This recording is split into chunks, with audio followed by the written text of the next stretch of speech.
यहाँ आपको अपडेट करेंगे। इलेक्शन कमीशन ने NA-18 हरीपुर के ज़िमनी इंतखाबात पर लगाए गए तमाम इल्ज़ामात मुस्तरद कर दिए। वाज़ेह कर दिया कि इलेक्शन हारने के बाद बेबुनियाद इल्ज़ामात लगाए जा रहे हैं।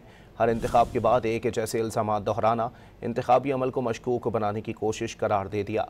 इलेक्शन कमीशन ने अपने बयान में कहा कि DRO और RO की तैनाती को साजिश करार देना हक़ाइक़ के मुनाफी है।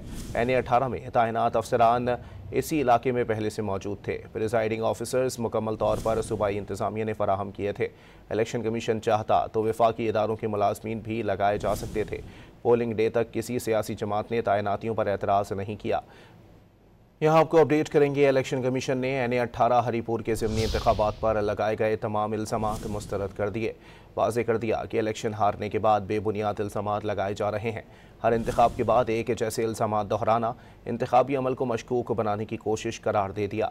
इलेक्शन कमीशन ने अपने बयान में कहा कि DRO और RO की तैनाती को साजिश करार देना हक़ाइक़ के मुनाफी है।